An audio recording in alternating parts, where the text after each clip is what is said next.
Edgar Allan Poe y Sherlock Holmes. Dicen que la inspiración para los detectives ficticios más conocidos están basados en un personaje llamado Auguste Dupin, de Edgar Allan Poe. Sherlock está entre esos detectives famosos, y en el mundo real existieron investigadores o personas que estuvieron a cargo de investigaciones con historias muy interesantes. Hoy vamos a hablar de Eliot Ness. Eliot nació en 1903 y fue un agente del Tesoro estadounidense, líder del equipo Los Intocables, famoso por hacer cumplir la ley seca. Estudió en la Universidad de Chicago y obtuvo un máster en criminología. Eliot fue el encargado de detener al famoso Al Capone. Por la corrupción reinante en la policía, Ness formó inicialmente un grupo de 50 hombres, que terminó siendo de solo 11 agentes fiables para poder trabajar. Al Capone intentó sobornar a los agentes de Ness en varias oportunidades, pero estos no aceptaron y aprovechando esto, Eliot lo utilizó como publicidad para los medios y de ahí surgió el nombre de Los Intocables. Por el trabajo de Eliot y sus intocables lograron que Al Capone terminara preso. Posterior a esto, Ness fue promovido a investigador principal de la Oficina de Prohibición de Chicago y en 1935 obtuvo el puesto de director de Seguridad Pública de Cleveland, donde se encargó de limpiar la corrupción en la policía e ir contra el juego ilegal, entre otras tareas. El 5 de septiembre de 1934, ya se va a cumplir aniversario dentro de pocos días, apareció el primer cuerpo en la zona de Kingsbury Run. Kingsbury Run era una zona cercana al río Cleveland donde se refugiaban los desocupados. Recordemos que hacía pocos años había sido la crisis del 30. Volviendo al tema, el primer cuerpo encontrado fue llamado el torso playero.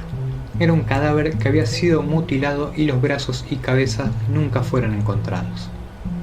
En septiembre del año siguiente, 1935, dos niños que jugaban en una zona conocida como la Colina del Asno encontraron el cuerpo de un hombre. Estaba desnudo, había sido decapitado, sus genitales cortados y sus extremidades cercenadas. Solamente le habían dejado unos calcetines negros macabramente cubriendo los muñones de las piernas. Al llegar la policía al lugar encontraron otro cadáver escondido en la zona. Parecía haber estado en ese lugar más tiempo y ser de mayor edad que el primer cuerpo, pero estaba mutilado de igual forma. Se pudo determinar que la víctima estaba todavía viva cuando empezó a ser decapitada, y que la decapitación había sido a golpes con un cuchillo afilado. Después de la aparición del cuarto cuerpo fue cuando Eliot, ya con su fama por lograr que Al Capone terminara tras las rejas, se involucró en el caso para detener al asesino. Un nuevo cuerpo apareció en una cesta. Esta vez era el cuerpo de una mujer que había sido desmembrada y se determinó que llevaba poco tiempo de muerta, ya que había sido envuelta en periódicos del día anterior. La cabeza no estaba. 2 días después, otros niños que pasaban por Kingsbury encontraron una cabeza envuelta en un pantalón, y el resto del cuerpo fue encontrado el día siguiente. Ahora la víctima era un hombre de unos 20 años y se determinó que también estaba vivo cuando la decapitación había empezado. Para esta altura, el terror ya estaba instalado en la gente, y la prensa bautizó al asesino como el asesino del torso. Muchos hablan del asesino del torso como el primer asesino serial de Estados Unidos, aunque anteriormente estuvo Henry Holmes. El método de asesinar era especial, por así llamarlo. Todas las víctimas eran lavadas posterior al descuartizamiento y así borraba cualquier huella o pista que pudiera dejar. En julio de 1936, una chica se encontró con otro cuerpo sin cabeza. Cerca se encontró ropa y se creyó que la víctima podría haber estado viviendo en los campamentos de los vagabundos que estaban cerca. Algunos vagabundos dieron la descripción de una persona sospechosa que había sido vista en la zona y con estas descripciones la policía hizo una máscara. Nuevamente en septiembre, un vagabundo encontró otro cuerpo sin cabeza.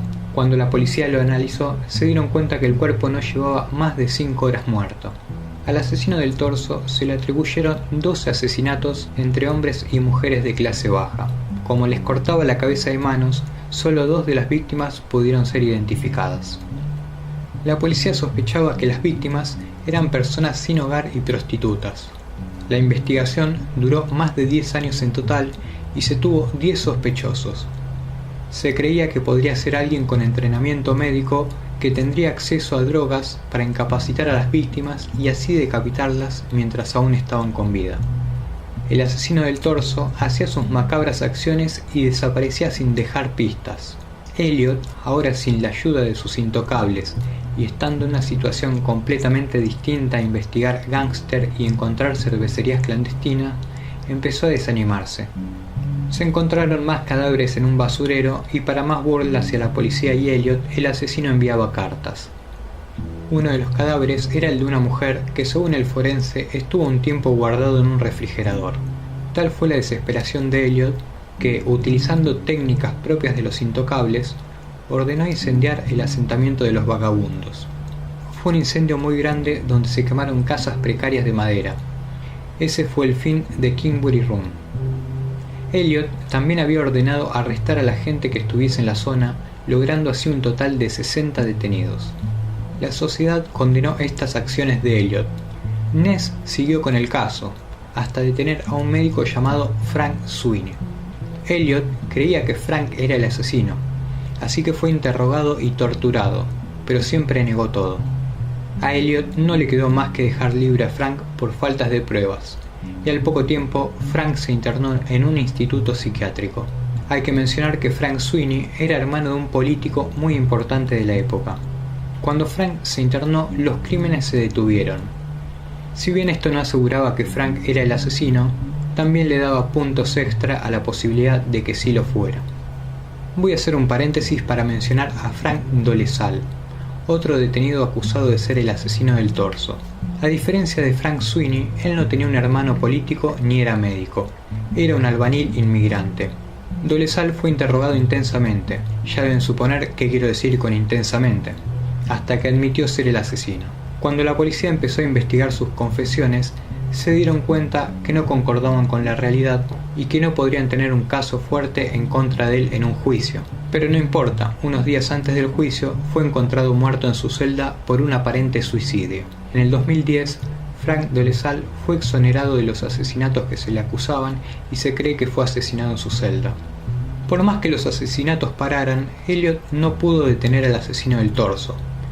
Su espíritu estaba quebrado y cayó en el alcoholismo, irónicamente contra lo que había luchado en la época que ganó su fama junto a los intocables. Renunció en 1942 después de un accidente de autos mientras estaba alcoholizado.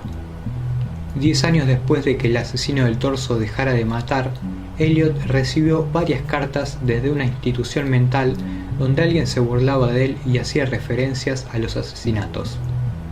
Aunque podría ser cualquier persona quien le enviaba esas postales, Elliot estuvo convencido que quien le escribía era el verdadero asesino del torso.